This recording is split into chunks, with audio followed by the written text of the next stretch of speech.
Hello दोस्तों, स्वागत है आपका स्टडी नॉन स्टॉप में। दोस्तों, इस वीडियो में हम डिस्कस करेंगे 26 जनवरी के सभी इंपॉर्टेंट करंट अफेयर्स। और इस वीडियो के लास्ट में मैं आपसे 2 क्वेश्चंस भी पूछूंगा जिसका आंसर आपको कमेंट बॉक्स में बताना रहेगा। और आप इस वीडियो की पीडीएफ इस वीडियो के डिस्क्रिप्शन से डाउनलोड कर सकते हैं। तो चलिए शुरू करते हैं। पहला प्रश्न है, हाल ही में किसे मलेशिया के नए राजा के रूप में चुना गया है? तो हाल ही में मलेशिया के नए राजा के रूप में चुना गया है सुल्तान अब्दुल्ला को। ये जो आपको इमेज में दिखाई दे रहे हैं यही है सुल्तान अब्दुल्ला। तो इन्हें मलेशिया के नए राजा के रूप में चुना गया है। अभी तक मलेशिया के राजा थे सुल्तान मोहम्मद वी, तो अब मलेशिया का नया राजा चुना गया है सुल्तान अब्दुल्ला को। और यहाँ पर बात हुई है मलेशिया की, तो मलेशिया की राजधानी है कुआलालंपुर। कुआलालंपुर मलेशिया की राजधानी है। मलेशिया की करेंसी है रिंगिट और मलेशिया के प्रधानमंत्री हैं Mahathir Mohamad. Mahathir Mohamad Malaysia के प्रधानमंत्री हैं। अगला प्रश्न है, हाल ही में इंडिगो ने किसे अपना सीईओ नियुक्त किया है? तो हाल ही में इंडिगो ने अपना सीईओ नियुक्त किया है रोनोजॉय दत्ता को। इंडिगो एक भारतीय एयरलाइन कंपनी है और इसका मुख्यालय है गुरुग्राम हरियाणा में। तो इंडिगो ने अपना सीईओ रोनोजॉय दत्ता को नियुक्त किया है। अगला प्रश्न है, राष्ट्रीय मतदाता दिवस किस दिन मनाया जाता है? तो राष्ट्रीय मतदाता दिवस मनाया जाता है 25 जनवरी को। मतदान की आवश्यकता के बारे में जागरूकता फैलाने के लिए हर वर्ष 25 जनवरी को राष्ट्रीय मतदाता दिवस मनाया जाता है। और इस बार के राष्ट्रीय मतदाता दिवस की थीम है no voter to be left behind. No voter to be left behind इस बार के राष्ट्रीय मतदाता दिवस की थीम है। और राष्ट्रीय मतदाता दिवस 25 जनवरी को इसलिए मनाया जाता है क्योंकि 25 जनवरी 1950 को निर्वाचन आयोग की स्थापना हुई थी। निर्वाचन आयोग की स्थापना 25 जनवरी 1950 को हुई थी। तो इसीलिए 25 जनवरी को राष्ट्रीय मतदाता दिवस मनाया जाता है।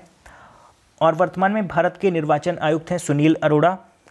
तो इनका नाम भी आप याद रखिए क्योंकि ये अभी हाल ही में निर्वाचन आयुक्त बने हैं। सुनील अरोड़ा वर्तमान में निर्वाचन आयुक्त हैं। और कई बार एग्जाम में ये पूछ लिया जाता है कि निर्वाचन आयोग का वर्णन भारतीय संविधान के किस अनुच्छेद में है? तो याद रखिए, निर्वाचन आयोग का वर्णन भारतीय संविधान के अनुच्छेद 324 में है। और 24 जनवरी को मनाया जाता है राष्ट्रीय बालिका दिवस और अंतर्राष्ट्रीय शिक्षा दिवस। ये मैंने आपको कल बताया भी था। अगला प्रश्न है, हाल ही में जोहान बोथा ने क्रिकेट के सभी प्रारूपों से रिटायरमेंट की घोषणा की। वे किस देश के खिलाड़ी हैं? तो जोहान बोथा ये दक्षिण अफ्रीका के खिलाड़ी हैं। ये जो आपको इमेज में दिखाई दे रहे हैं यही है दक्षिण अफ्रीका के खिलाड़ी जोहान बोथा। और अभी इन्होंने हाल ही में क्रिकेट के सभी प्रारूपों से रिटायरमेंट की घोषणा की है। और ये दक्षिण अफ्रीका के खिलाड़ी हैं। तो दक्षिण अफ्रीका की राजधानी है प्रीटोरिया। प्रीटोरिया दक्षिण अफ्रीका की राजधानी है। दक्षिण अफ्रीका की करेंसी है रैंड। और दक्षिण अफ्रीका के राष्ट्रपति हैं साइरिल रामाफोसा। और साइरिल रामाफोसा ये गणतंत्र दिवस पर मुख्य अतिथि होंगे। भारत के गणतंत्र दिवस पर साइरिल रामाफोसा मुख्य अतिथि होंगे। अगला प्रश्न, हाल ही में अतीन बंदोपाध्याय का निधन हो गया। वे किस क्षेत्र से संबंधित थे? तो अतीन बंदोपाध्याय ये एक बंगाली लेखक थे, यानी कि ये लेखन से संबंधित थे। इनका हाल ही में निधन हो गया। इन्हें लघु कथाओं के संकलन पंचसती गल्प के लिए 2001 में साहित्य अकादमी पुरस्कार मिला था। और इन्हें द्विभरत वर्षों के लिए 1998 में बंकिम पुरस्कार भी मिला था। तो अतीन बंदोपाध्याय ये एक बंगाली लेखक थे। इनका हाल ही में निधन हो गया है। अगला प्रश्न, हाल ही में ज्ञानपीठ विजेता लेखिका कृष्णा सोबती का निधन हो गया। वे किस भाषा में लिखती थीं? तो कृष्णा सोबती ये लिखती थी हिंदी भाषा में। ये महान हिंदी लेखिका थी और इन्होंने साहित्य अकादमी पुरस्कार और ज्ञानपीठ पुरस्कार जीता हुआ था। तो इनका हाल ही में निधन हो गया है। और इनकी कुछ प्रसिद्ध पुस्तकें हैं दार से बिछुड़ी, मित्रों मरजानी, बादलों के घेरे और जिंदगी नामा। ये इनकी कुछ प्रमुख पुस्तकें हैं और इनकी पुस्तक जिंदगी नामा काफ़ी ज़्यादा फेमस है। और कृष्णा सोबती इन्हें 2017 में ज्ञानपीठ पुरस्कार मिला था। और अगर बात की जाए 2018 में ज्ञानपीठ पुरस्कार किसे मिला है? तो 2018 में ज्ञानपीठ पुरस्कार मिला है अमिताभ घोष को। अमिताभ घोष अंग्रेजी भाषा के लेखक हैं। तो 2018 का ज्ञानपीठ पुरस्कार अमिताभ घोष को मिला है। और कई बार एग्जाम में पूछा जाता है कि पहला ज्ञानपीठ पुरस्कार किसे मिला था, तो याद रखिए पहला ज्ञानपीठ पुरस्कार जी शंकर कुरूप को 1965 में मिला था। अगला प्रश्न, इसरो द्वारा माइक्रोसैट आर और क्लामसैट वी 2 उपग्रहों को किस लॉन्च व्हीकल से लॉन्च किया गया? तो इसरो द्वारा माइक्रोसैट आर और क्लामसैट वी नामक 2 उपग्रहों को PSLV C-44 से लॉन्च किया गया है। PSLV यानी कि polar satellite launch vehicle C-44 से इन दोनों उपग्रहों को लॉन्च किया गया है और इन दोनों उपग्रहों को आंध्र प्रदेश के सतीश धवन अंतरिक्ष केंद्र श्रीहरिकोटा से लॉन्च किया गया है। और यहाँ पर बात हुई है इसरो की, तो मैं थोड़ा सा आपको इसरो के बारे में बता देता हूँ। इसरो की फुल फॉर्म होती है Indian space research organisation. ISRO की स्थापना हुई थी 15 अगस्त 1969 में। और इसरो की स्थापना किसने की थी? इसरो की स्थापना की थी विक्रम अम्बलाल साराभाई ने। इसरो का हेडक्वार्टर है बेंगलोर कर्नाटक में और वर्तमान में इसरो के चेयरमैन हैं के सिवन। अगला प्रश्न, कॉमनवेल्थ ऑफ लर्निंग ने किसे अपना सद्भावना दूत नियुक्त किया है? तो कॉमनवेल्थ ऑफ लर्निंग ने अपना सद्भावना दूत नियुक्त किया है कार्थेनी अम्मा को। ये जो आपको इमेज में दिखाई दे रही है यही है कार्थेनी अम्मा और ये 96 वर्ष की हैं। तो कॉमनवेल्थ ऑफ लर्निंग ने इन्हें अपना सद्भावना दूत नियुक्त किया है। कॉमनवेल्थ ऑफ लर्निंग ये कनाडा की एक संस्था है जो कि राष्ट्रमंडल देशों में शिक्षा के प्रचार के लिए काम करती है। अगला प्रश्न, नेहरू युवा केंद्र संगठन द्वारा आयोजित देशभक्ति और राष्ट्र निर्माण पर राष्ट्रीय भाषण प्रतियोगिता का उद्घाटन किसने किया?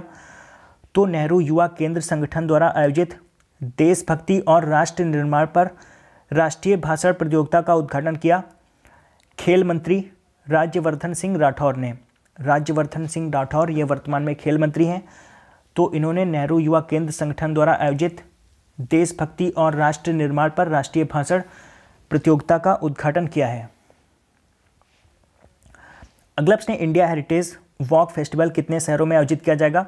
तो इंडिया हेरिटेज वॉक फेस्टिवल आयोजित किया जाएगा 37 शहरों में और ये इंडिया हेरिटेज वॉक फेस्टिवल का दूसरा संस्करण है और इसका उद्घाटन 2 फरवरी 2019 को अहमदाबाद में किया जाएगा। अगला प्रश्न, कृषि और किसान कल्याण मंत्रालय द्वारा जायद अभियान 2019 के लिए कृषि पर राष्ट्रीय सम्मेलन का आयोजन कहाँ किया गया? तो कृषि और किसान कल्याण मंत्रालय द्वारा जायद अभियान 2019 के लिए कृषि पर राष्ट्रीय सम्मेलन नई दिल्ली में आयोजित किया गया और वर्तमान में कृषि मंत्री हैं राधा मोहन सिंह।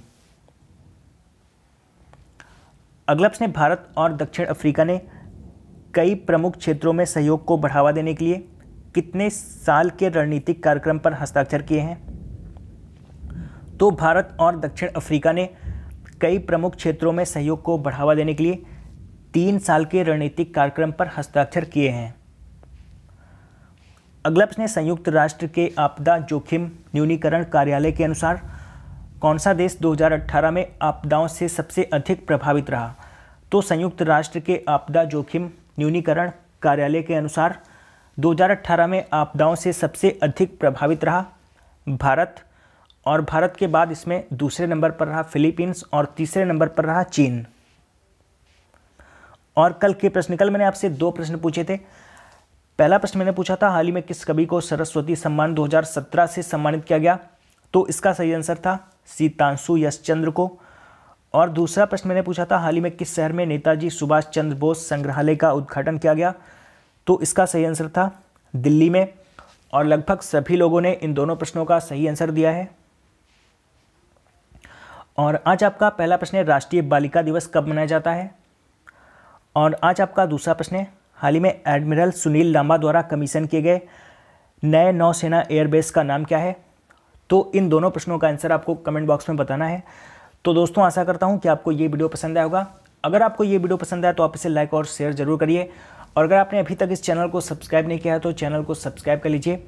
और मैं करंट अफेयर्स के वीडियोज़ डेली अपलोड करता हूँ, तो आप चैनल को सब्सक्राइब करके नोटिफिकेशन बेल को ऑन रखिए, जिससे मैं जब भी वीडियो अपलोड करूँ उसका नोटिफिकेशन आपको मिलता रहे।